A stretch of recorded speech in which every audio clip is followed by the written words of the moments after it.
today.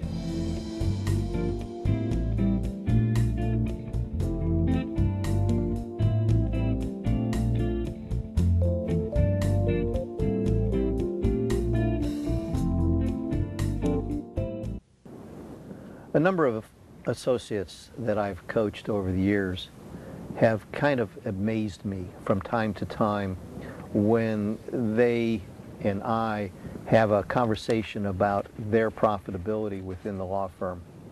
Most lawyers who are associates really have no concept of what it means for profitability. Perhaps I have a manufacturing environment experience as well as having taught entrepreneurship at the university for 30 years that enables me to understand this a little bit differently. And that is that every employee, associate, even partner, has to be profitable, has to provide profits for the law firm in order for the law firm to keep them employed. And if you're not profitable for the law firm is unlikely to make you a partner, and worse than that, they're unlikely to keep you employed for the long term. This was brought home to me a number of years ago when I was an associate, and for some reason I was in the office on a Saturday morning and my boss was there, who is the managing partner, and he and I got into a conversation and I made some comment, I don't even remember the context of it, where I said to him I was happy that I was profitable for the law firm. And he was stunned that I would say that, and he inquired further as to how I knew that. And I said to him quite simply, I said, I know what my salary is.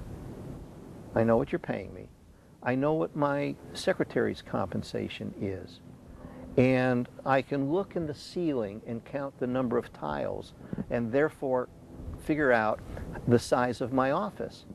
And I know, because I've asked, how much per square foot rent you're paying.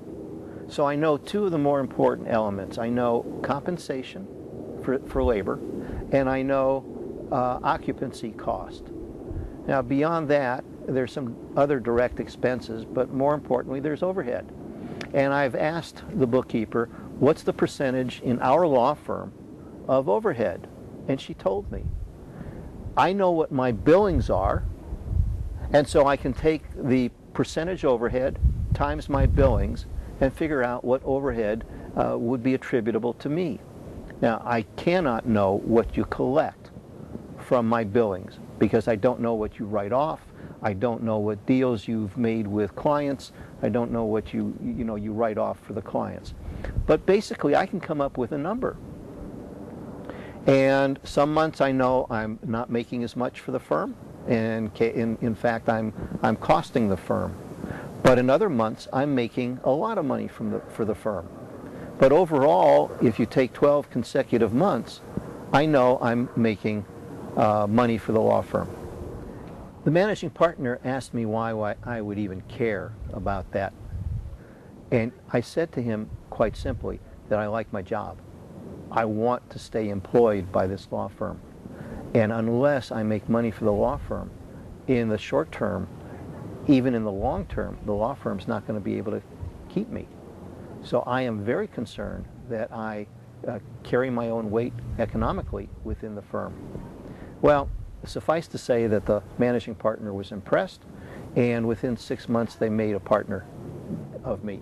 And their comment to me was, anybody who thinks like that is somebody we want on this side of the table.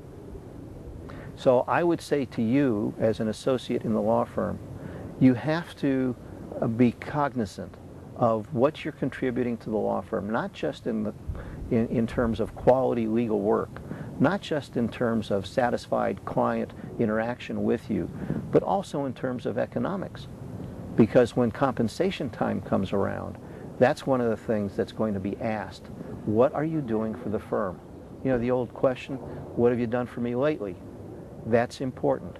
And you have to, on an ongoing basis, make sure that economically you're performing for the law firm. So keep that in mind when you go and talk to the partners that have responsibility for not only the work they give you, but also the compensation that they award to you. It's not a question of a chip on your shoulder. It's a question of being armed with the information and knowing what is important to the law firm. Thanks for joining us again today, and as always, please take a look at www.lawbizforum.com and join us in the conversation there.